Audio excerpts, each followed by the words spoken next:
प्रधानमंत्री Starmer, friends, नमस्कार।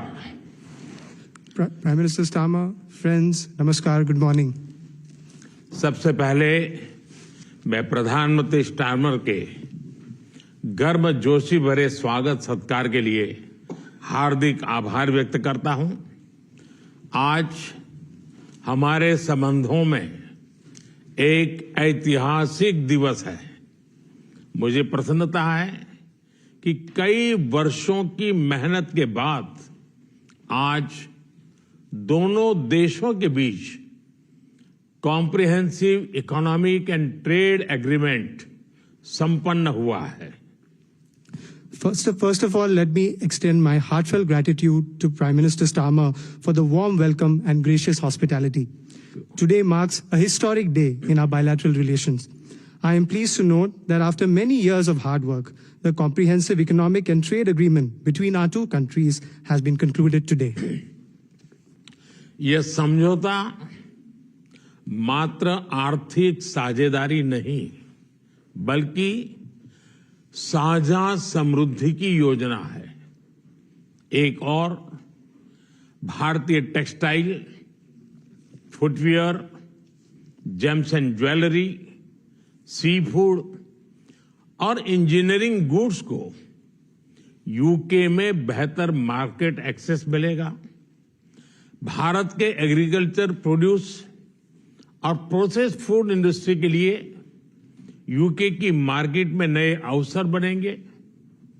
भारत के युवाओं, किसानों, मछुआरों और एमएसएमई सेक्टर के लिए यह समझौता विशेष रूप से लाभकारी सिद्ध होगा।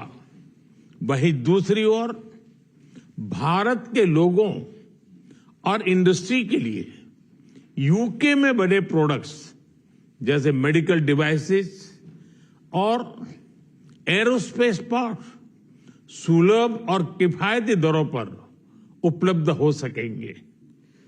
This agreement does not merely pave way for economic partnership, but is also a blueprint for our shared prosperity. On the one hand, Indian textiles, footwear, gems and jewelry, seafood, engineering goods will get better market access in the UK. Indian agricultural products, processed food industry will find new opportunities in UK's market. This agreement will prove especially beneficial for India's youth, farmers, fishermen and MSME sector. On the other hand, people and industries in India will be able to access products made in the UK, such as medical devices and aerospace parts at affordable and attractive prices. इस समझौते के साथ ही double contribution convention पर भी सहमति बनी है। इसे दोनों के सर्विस सेक्टर, विशेषकर टेक्नोलॉजी और फाइनेंस के उसको एक नई ऊर्जा मिलेगी। ईज ऑफ डूइंग बिजनेस को गति मिलेगी, कॉस्ट ऑफ डूइंग बिजनेस घटेगा और कॉन्फिडेंस ऑफ डूइंग बिजनेस बढ़ेगा। साथ ही यूके की अर्थव्यवस्था को भारतीय स्किल टैलेंट मिलेगा। इन समझौतों से दोनों देशों में निवेश बढ़ेगा और रोजगार के नए अवसर बनेंगे। इतना ही नहीं, दो लोकतांत्रिक देशों और विश्व की दो बड़ी इकोनॉमीज के बीच हुए यह समझौते वैश्विक स्थिरता और समृद्धि को भी बल देंगे। Along with this agreement, we also have reached a consensus on the Double Contribution Convention. This will inject new energy into the service sectors of both countries, especially in technology and finance. It will promote ease of doing business, reduce cost of doing business, and increase the confidence of doing business. Additionally, UK's economy would benefit from India's skilled talent. These agreements will enhance investments and generate new employment opportunities in both countries. Moreover, as agreements reached between two democracies and two of the world's major economies, they will lend support to global stability and global prosperity. Friends, अगले दशक में हमारी comprehensive strategic partnership को नई गति और ऊर्जा देने के लिए विजन 2035 जारी किया जा रहा है। यह टेक्नोलॉजी, डिफेंस, क्लाइमेट, एजुकेशन और पीपल टू पीपल कनेक्ट के क्षेत्रों में एक मजबूत, भरोसेमंद और महत्वाकांक्षी साझेदारी का रोड मैप बनेगा। Friends, to give new momentum and energy to our comprehensive strategic partnership in the coming decade, today we are launching our Vision 2035. Vision 2035 is a roadmap that will form the basis of a strong, trustworthy, and ambitious partnership in the fields of technology, defense, climate, education, and people-to-people connect.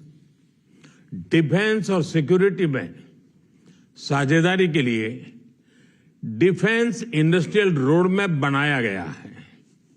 हमारी technology security initiative को और मजबूत करने पर काम किया जाएगा। It is our commitment that from AI to critical minerals, semiconductors to cyber security, we shall create the future together. A defense industrial roadmap has also been drawn up for partnership in defense and security. Work will continue on strengthening our technology security initiative. It is our commitment that from AI to critical minerals, from semiconductors to cybersecurity, we shall create the future together. Friends, शिक्षा के क्षेत्र में भी दोनों देश मिलकर एक नया चैप्टर लिख रहे हैं। यूके की 6 यूनिवर्सिटीज भारत में कैंपस खोल रही हैं। पिछले हफ्ते ही भारत के गुरुग्राम शहर में साउथ हैम्पटन यूनिवर्सिटी कैंपस का उद्घाटन हुआ है। Friends, in the field of education too, we are writing a new chapter together. 6 universities of the UK are opening their campuses in India. Just last week, the University of Southampton inaugurated its campus in the city of Gurugram in India. Friends, Pahalgam में हुए आतंकवादी हमले की कठोर निंदा के लिए हम प्रधानमंत्री स्टारमर और उनकी सरकार का आभार व्यक्त करते हैं। हम एक मत हैं कि आतंकवाद के खिलाफ लड़ाई में दोहरे मापदंडों का कोई स्थान नहीं है। हम इस बात पर भी सहमत हैं कि एक्सट्रीमिस्ट विचारधारा वाली शक्तियों को डेमोक्रेटिक फ्रीडम का दुरुपयोग नहीं करने दिया जा सकता। Those who misuse democratic freedoms to undermine democracy itself must be held account. Economic offenders के प्रत्यार्पण के विषय पर भी हमारी एजेंसी सहयोग और समन्वय से काम करती रहेगी। Friends, we thank the Prime Minister and his government for strong condemnation of the terrorist attack in Pahalgam. We are united in the belief that there is no place for double standards in the fight against terrorism. We also agree that the forces which espouse extremist ideologies should not be allowed to misuse democratic freedoms. Those who misuse democratic freedoms to undermine democracy itself must be held to account. Our security agencies will continue to enhance cooperation and coordination on matters such as the extradition of economic offenders. Friends, Indo-Pacific में शांति और स्थिरता, Ukraine में चल रहे संघर्ष और पश्चिम Asia की स्थिति पर हम विचार साझा करते रहे हैं। हम जल्द से जल्द शांति और स्थिरता की बहाली का समर्थन करते हैं। सभी देशों की संप्रभुता और क्षेत्रीय अखंडता का सम्मान अनिवार्य है। आज के युग की मांग विस्तारवाद नहीं, विकासवाद ही है।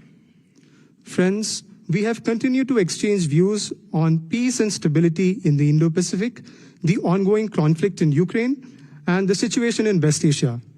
We support early restoration of peace and stability. Respect for sovereignty and territorial integrity of all countries is essential. Today's era demands development, not expansionism.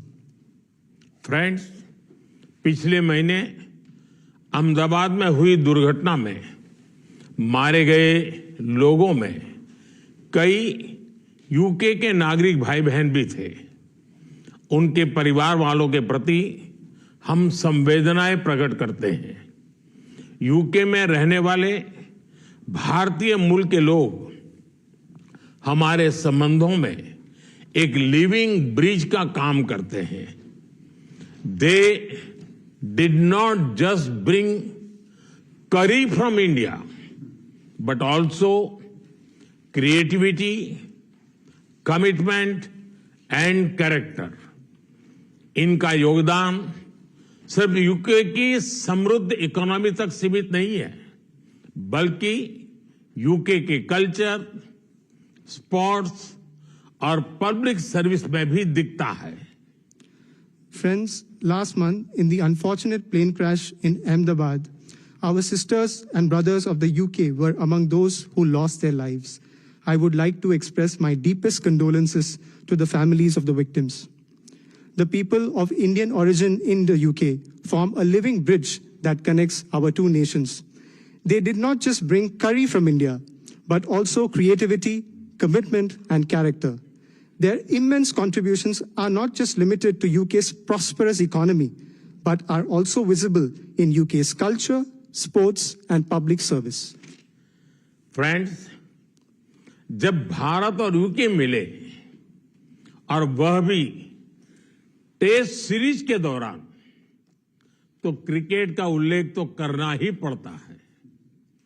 For both of us, cricket is not just a game, but a passion, and also a great metaphor for our partnership. There may be a swing and a miss at times, but we always play with a straight bat. We are committed to building high-scoring solid partnership. आज संपन्न हुए समझौते और vision 2035 इसी spirit को आगे बढ़ाने वाले माइलस्टोन है। Friends, I would be remiss not to mention cricket when India and the UK are coming together, especially during a test series. For both of us, cricket is not just a game, but a passion. And also a great metaphor for our partnership. There may be a swing and a miss at times, but we always play with a straight bat. We are committed to building a high-scoring, solid partnership. The agreements concluded today and Vision 2035 are milestones which advance this very spirit. प्रधानमंत्री जी, मैं एक बार फिर आपके आतिथ्य सत्कार के लिए आभार व्यक्त करता हूं। मैं आपको भारत यात्रा करने का निमंत्रण भी देता हूं और आशा करता हूं कि हमें शीघ्र ही भारत में आपका स्वागत करने का अवसर मिलेगा। बहुत बहुत धन्यवाद। Prime Minister, I thank you once again for your warm hospitality. I would also like to take this opportunity to extend an equally warm invitation to you to visit India. I am eagerly looking forward to hosting you in India very, very soon. Thank you very much.